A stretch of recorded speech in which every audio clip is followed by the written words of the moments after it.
Hello there. So if the topic of should I do my masters as in my LLM now or later has been some sort of a bother to you of late, this video is definitely for you.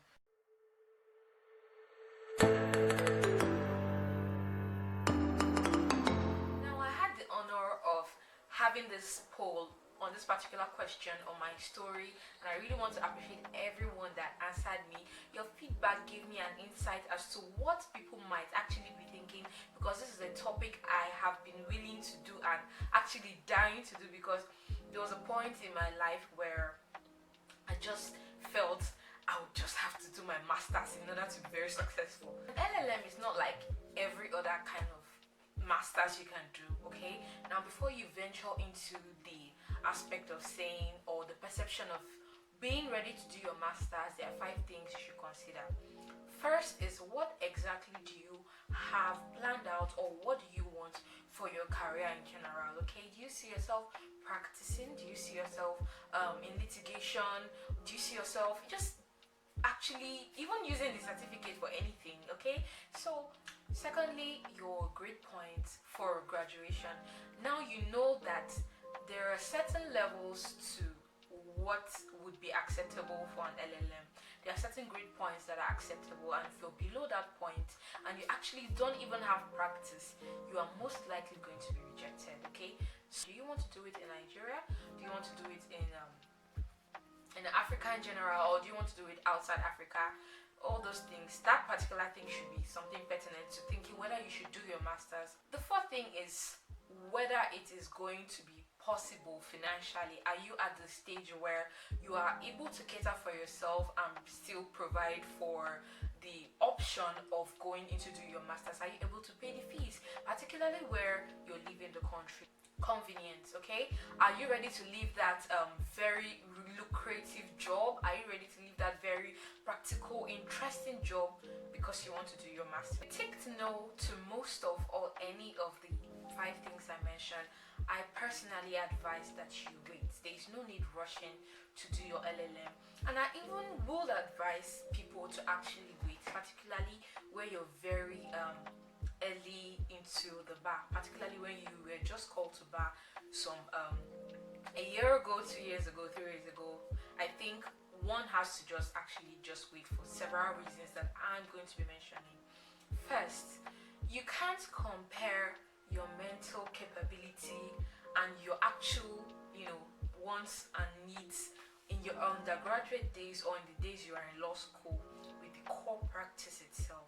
Do you understand? How many times have you said, oh, I don't want this, and then you experience things better, and then you're like, what was I thinking before? That is the same thing that applies here. Your thoughts when you are in school are totally different from your thoughts when you come into practice. I was the forerunner of family law in my own time. I was telling everybody I'm going to do family law, I'm going to go into litigation for family law. And then when I came out, I had started my NYSC, and I didn't get the opportunity to go into core litigation. The firm I work in was currently into is currently a word? Okay. Was mainly and majorly into the practice of corporate law. So now I've fallen in love with corporate law. So imagine if I had just gone to do masters and then I came out and I'm like, why did I actually even do my masters?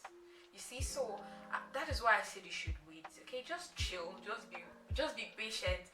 Wait some 1 to 5 years, depending on your choice and actually what you actually really want, to actually be sure that your choice of area of specialization in your masters, because doing your masters obviously means you're going to be specializing in an aspect of law. So just wait and see what you actually really like, and apart from what you really like, actually what you can do. Okay, you might like oil and gas law, okay, you might like entertainment law, but are you good at it? The question you need to ask yourself, are you good at it? You might like it, but are you good at it? So give yourself time to find out what area you actually really like, and if you're good at it, and if it's even lucrative in your geographical location. So in the poll, certain people were saying you need to do your masters immediately because your brain would not be able to take it when you're older. You are wrong, sister, brother, colleague in law. You are actually very wrong. Okay. See, let me tell you. You remember when they were teaching us annual general meetings in corporate law, or before a shareholder is removed or a director is removed, there needs to be it has to be in either a special meeting or extraordinary general meeting. Or you people remember the aspect of law of the corporate law. I don't need to go so deep into that, but the thing is, you can say these things by heart, but the thing is, what is in your textbook or what is in karma, is it honestly obtainable in reality?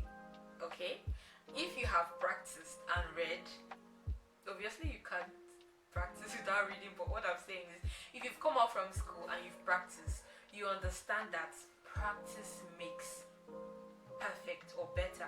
Okay, you cannot be in serious practice of law and your brain will die. Your brain cannot die. Your brain cannot forget. You're going to be having your master's degree in something you have been doing. Let me tell you, if you do not have experience in law, in practice of law, and you go straight into your master's, you might not do so well as you would do if you have been into practice. So the third option is waiting to save up, particularly if you're going to be sponsoring yourself in school. Some people don't like their parents to sponsor them after they've graduated from law school. They feel, oh, I'm too big, oh, my parents didn't support me, it's not right. So the thing is, give yourself time to gather money. Give yourself some time, okay? That you don't have your masters doesn't mean you will not be successful. You will be successful so long as you're willing to put in the time and the effort and planning that goes into being successful in the career of law. Okay, so give yourself time to gather money that will be enough for you to see yourself through school, or to support your parents. You don't just go empty-handed and after everything they say, I want to go and do my masters, and you're meeting them like, come and foot the bill, particularly when you want to do it somewhere far from your country. That's quite, that's not fair. Okay, so the final thing I want to be talking about is your grade point. Okay, now most schools, if not all schools, don't accept persons for the LLM program if your GP, your grade point from your university, is way below a certain number, usually 3.0. Okay, even scholarships, you're not qualified for scholarships, but I know there are exceptions. I've seen one for 2.5 and above. Yeah, lucky, but not everybody is lucky to be in the category of gaining that scholarship. But see, just calm down. Maybe you have that BL degree, you got it from your university, Abi. Whether your GP is low or not, just you have that degree, just calm down. You will do your masters. Usually you're asked to go do some PGD to boost your GP before you're allowed proper into the LLM program, or sometimes you're not just accepted, or sometimes you're accepted based on what you have contributed to the law career in general, the law practice in general. So are you sitting at home crying every day, wishing you did better in school, or are you actually trying to help yourself? Okay, are you helping the career? Are you writing articles? Are you writing a book? Are you making your name heard in litigation? Are you a champion in corporate law?